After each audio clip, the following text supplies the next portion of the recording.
మీరు ఈ సంఘంలో నాటబడ్డారు. ఈ సంఘంలో నాటబడితే నా బాధ్యత కాపరిగా మిమ్మల్ని పచ్చిక ప్రాంతాల్లో నడిపించడం, మనశ్శాంతి కలిగించి టు రెస్టోర్ యువర్ సోల్ అన్నాడు. అంటే మీ ప్రాణంలో సేద తీర్చడానికి నడిపించే బాధ్యత నాది.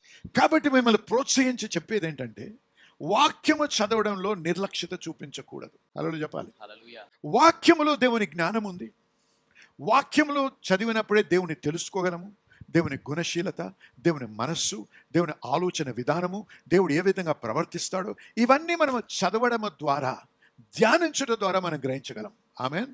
హల్లెలూయా. వాక్యము చదువుట వల్లనే నేను గ్రహించేది ఏంటో తెలుసా? నాకు హాని కలిగించిన వారిని నేను క్షమించాలి. క్షమించకపోతే నా అనుభవం ఏమవుద్దో వాక్యములో రాయబడింది. క్షమించకపోతే నా పాపములు క్షమించబడవు అని ఎక్కడ రాయబడింది? వ్రాయబడి ఉంది. అంటే ఏంటి? వాక్యము చదవకపోతే నేను తెలుసుకోలేను. వాక్యము వినకపోతే నేను తెలుసుకోలేను.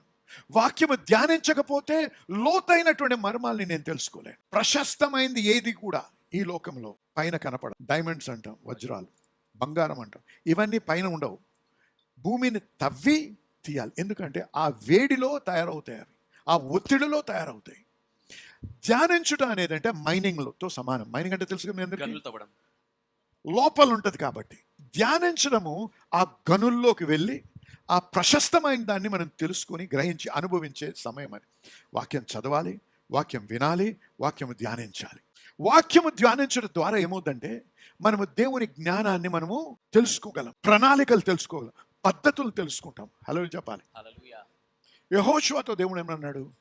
దివారాత్రము ధ్యానించు. అంటే నీ మనస్సు రూపొందించబడాలి. వాక్యము ద్వారా దేవుడు ఏ విధంగా ఆలోచిస్తున్నాడో, దేవుని ప్రణాళిక ఏంటో గ్రహించగలిగే స్థితికి వచ్చి, దేవుడు నన్ను నడిపించేటువంటి మార్గాన్ని గ్రహించే స్థితి. వినకపోవచ్చు కానీ గ్రహిస్తాను, చూడకపోవచ్చు కానీ గ్రహిస్తాను, గ్రహించే స్థితికి రావాలి. ఇది కరెక్ట్, ఇది తప్పు, గ్రహించాలి. కాబట్టి ఆత్మీయంగా లేకపోతే దేవుడు మనకు అనుగ్రహించేటువంటి దీవెనలేంటి, నడిపింపేంటి, ఆశీర్వాదం ఏంటి, సమయం ఏంటి మనం తెలుసుకోలేం.